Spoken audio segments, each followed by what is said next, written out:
Olá, tudo bem com vocês? Vamos imaginar que nós tenhamos aqui um casal de cachorrinhos. Nós vamos tirar esse casal aqui e fazê-los procriar.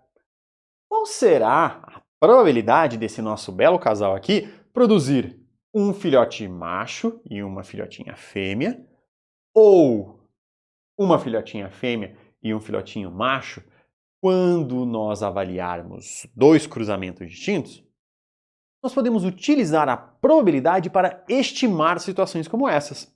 A probabilidade sempre vai ser uma questão entre os nossos casos selecionados, ou seja, o universo que nós queremos compreender e predizer sobre todos os nossos casos possíveis. Então, nós devemos avaliar situações parecidas com a que nós estamos pensando. Vamos imaginar em bolinhas dentro de uma caixa.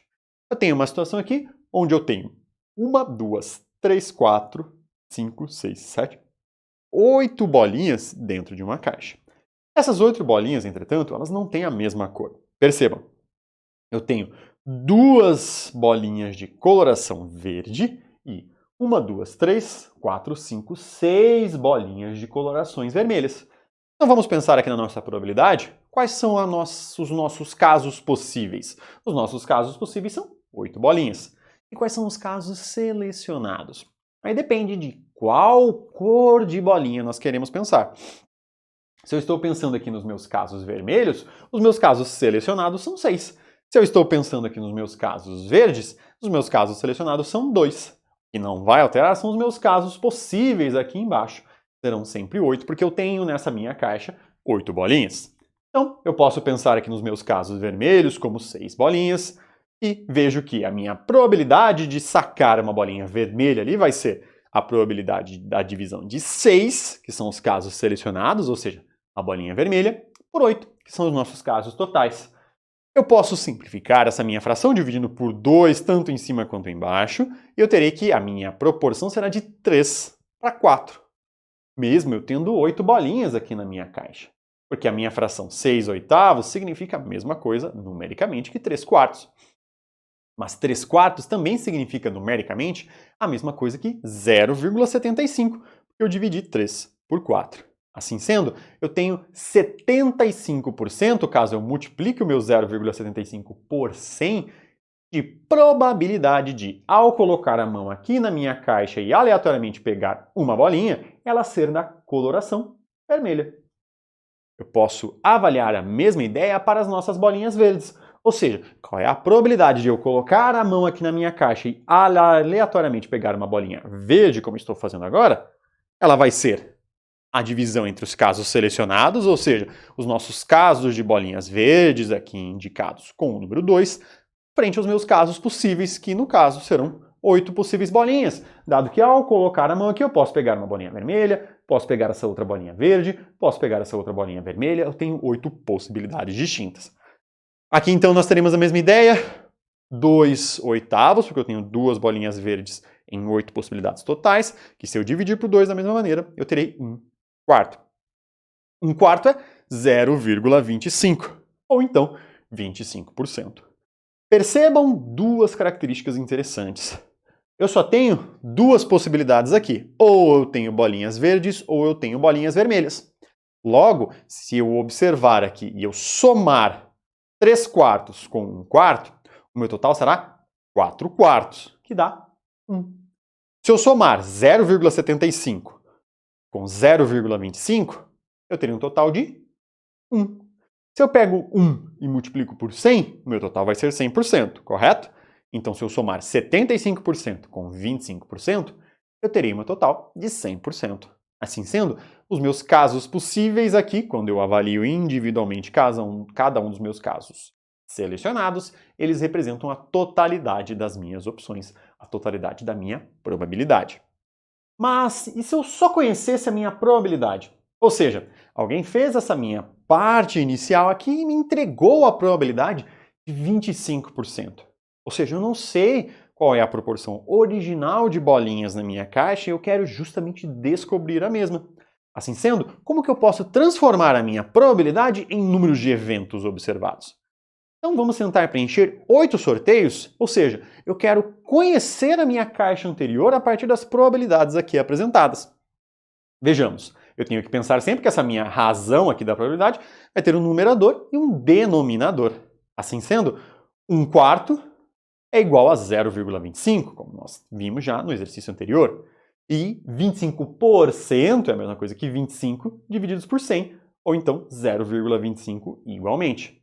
Assim sendo, eu posso simplesmente pegar 0,25, que é o resultado da minha divisão aqui de qualquer uma dessas duas frações, e multiplicar por 8 sorteios, que é o que eu quero realizar. Se eu multiplicar 0,25 por 8, eu vou ter um total de 2, que é justamente o número de bolinhas verdes que eu tinha no nosso slide anterior.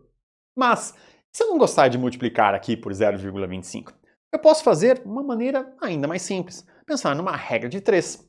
Ou seja, se eu tenho um caso em 4 eventos, ou seja, 1 sobre 4 ou 0,25, quantos casos eu teria em 8 eventos?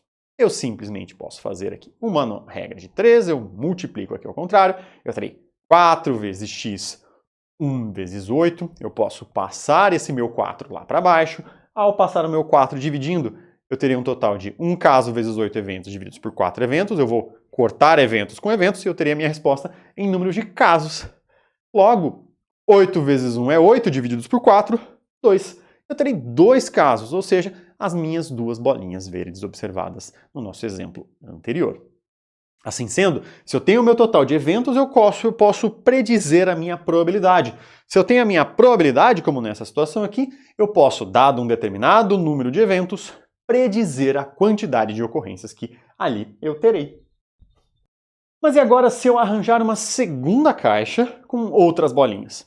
A nossa primeira caixa não foi alterada, ela continua aqui. 6 bolinhas vermelhas para 2 bolinhas verdes, tendo aqui a probabilidade de 75% de eu retirar uma bolinha vermelha ao acaso e 25% de eu retirar uma bolinha verde. Mas e nessa nossa outra caixa aqui?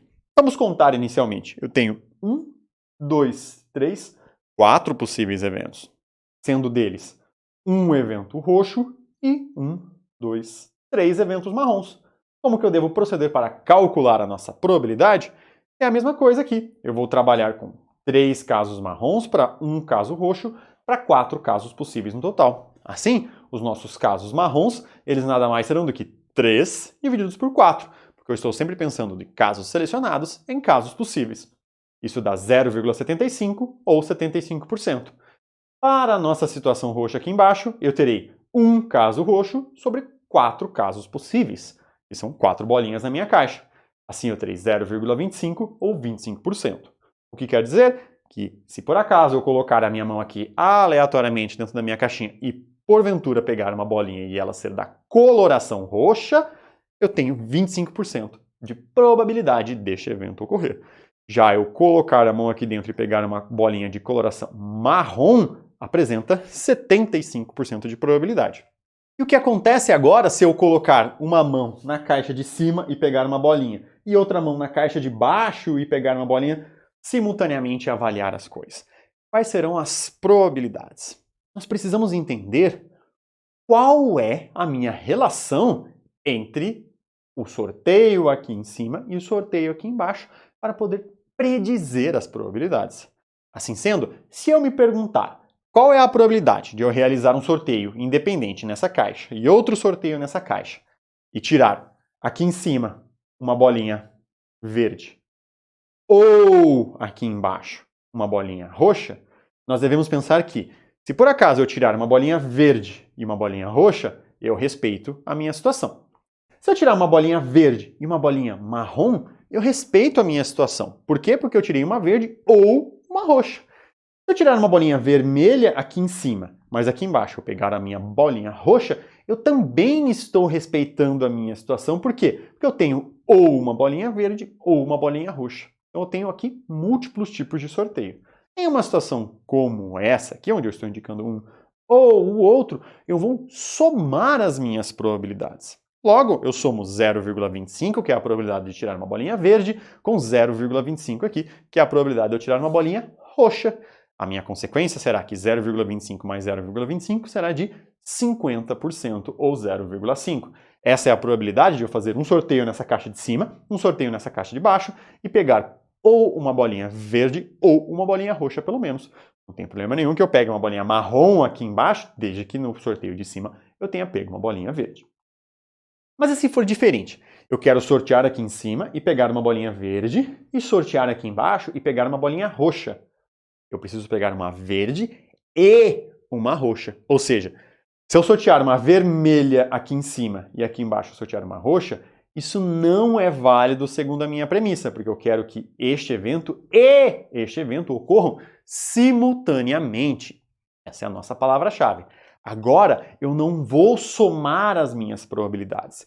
Eu vou trabalhar de volta com o meu 0,25 da bolinha verde e meu 0,25 da bolinha roxa. Isso não vai alterar. Entretanto, eu vou multiplicar as minhas probabilidades aqui observadas. Assim sendo, eu pego meu 0,25 vezes 0,25 e vou ter um total aqui de 0,0625, ou 6,25%. Perceberam que, justamente pelo fato de eu restringir ainda mais o meu tipo de sorteio, a minha probabilidade reduziu muito. Na situação anterior, onde eu podia pegar uma ou outra, a minha probabilidade era muito maior de ocorrência, mesmo eu estando trabalhando com os dois cenários mais raros das minhas caixinhas. Assim, nós podemos pontuar a lei da soma das probabilidades. Quando dois eventos são mutuamente exclusivos, a probabilidade de que eles ocorram é fornecida pela soma das probabilidades de que cada um deles ocorra em separado.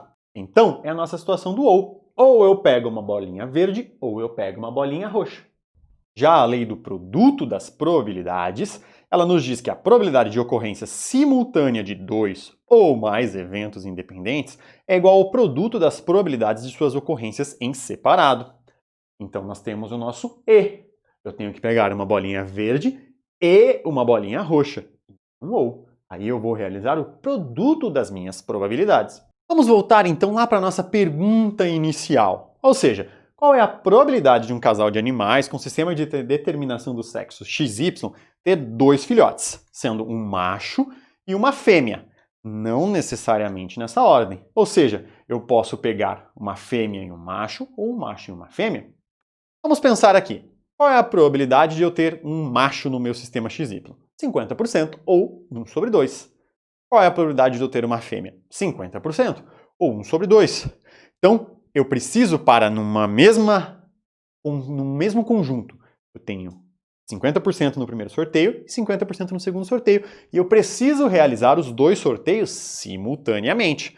Logo, aqui eu vou aplicar a lei do produto das minhas probabilidades, porque eu tenho que ter um filhote nascendo e depois outro filhote nascendo. É uma obrigação. Logo, meio vezes meio vai dar 1/4. Só que isso aqui está me dizendo a probabilidade de eu ter um macho e depois uma fêmea. Eu preciso também avaliar qual é a probabilidade de eu ter uma fêmea e depois um macho. E aí eu vou ter o quê? 50% de probabilidade de ter uma fêmea vezes 50% da probabilidade de ter um macho.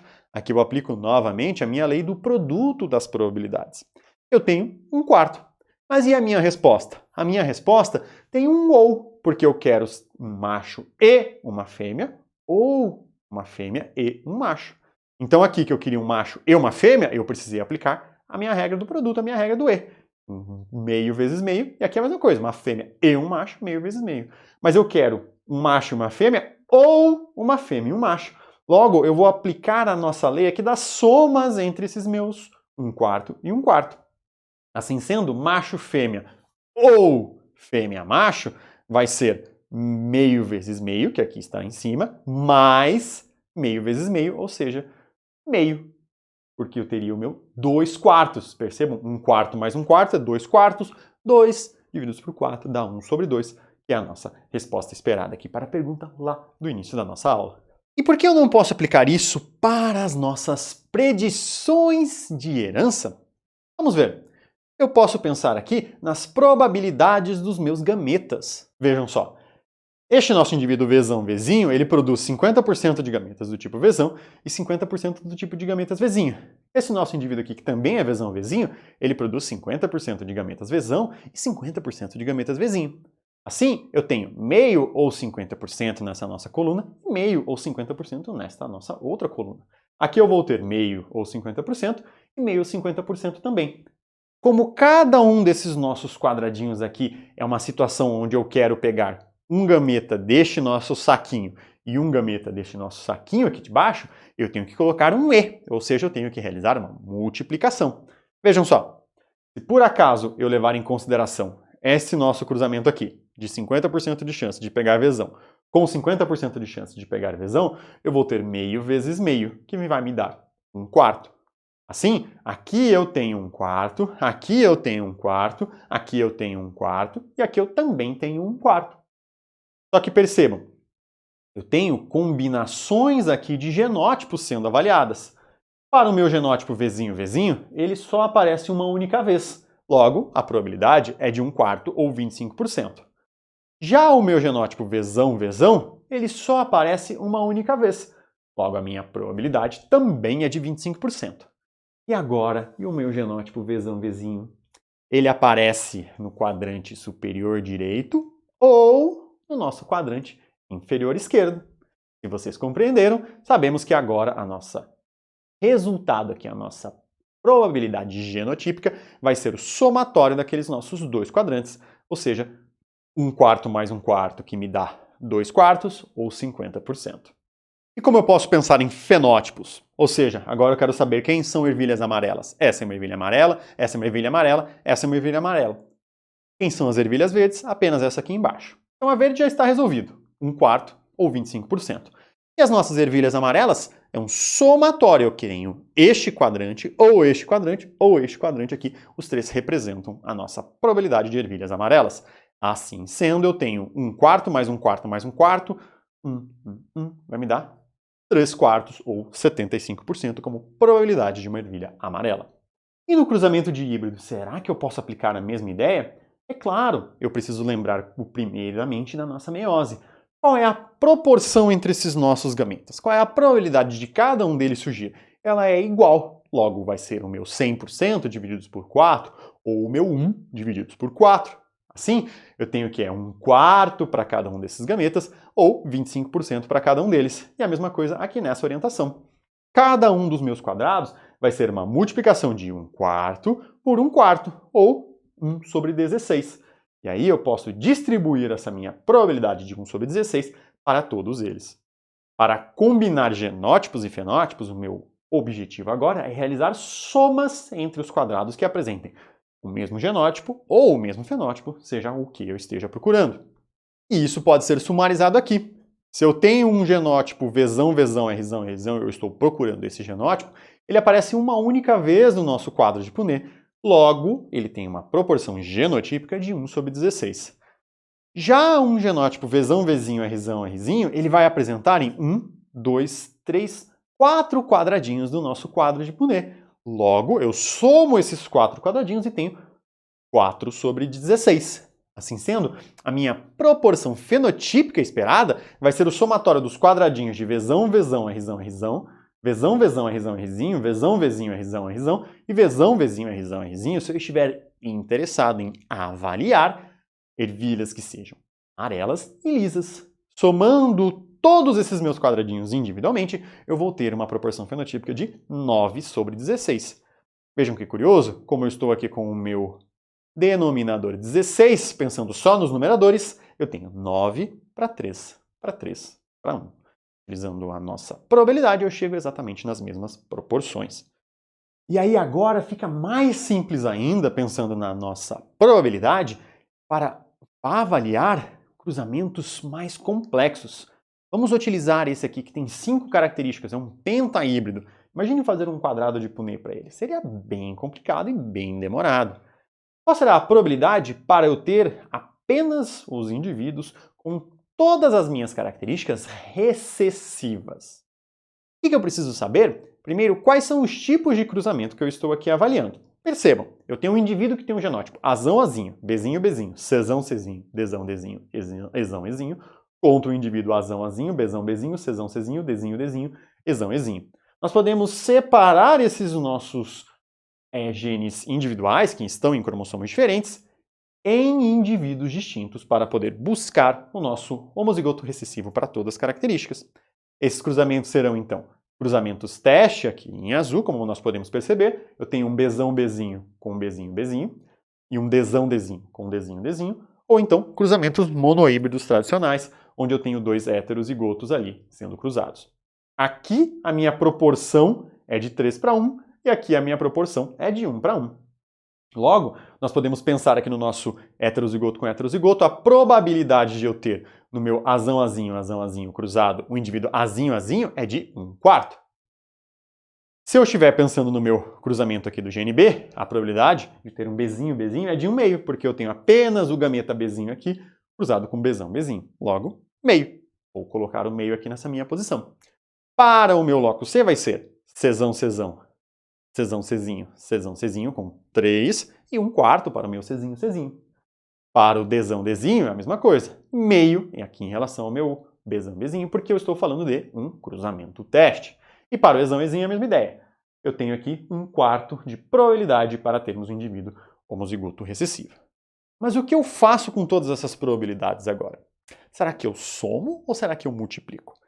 Vejam que eu tenho aqui eventos independentes e cada indivíduo, ou seja, um indivíduo que é azão-azinho, Bzinho, Czinho, Dzinho e Ezinho, ou seja, homozigoto recessivo para todas as características, ele obrigatoriamente tem que ter todos os 5 sorteios ocorrendo simultaneamente. Então, eu quero que ele seja azinho e Bzinho e Czinho e Dzinho e Ezinho simultaneamente. Logo, eu aplico uma multiplicação. Multiplicação essa que vai dar um resultado de 1 sobre 256, ou 0,0039, ou 0,39%. Assim sendo, ao invés de fazer um quadrado de Punnett gigantesco ou fazer um diagrama de linhas igualmente gigantesco, eu posso diretamente pensar de maneira individual em cada um dos meus cruzamentos, lembrar das minhas proporções em cada um desses nossos cruzamentos monohíbridos e multiplicar as probabilidades atingindo a nossa resposta final, sem a necessidade de grande esforço ou de realização de todos os cruzamentos, dado que o meu interesse era única e exclusivamente no indivíduo com um genótipo em específico. Agora que nós já sabemos como realizar essa estimativa de probabilidades, vamos lá treinar e fazer alguns exercícios. Até mais e bons estudos!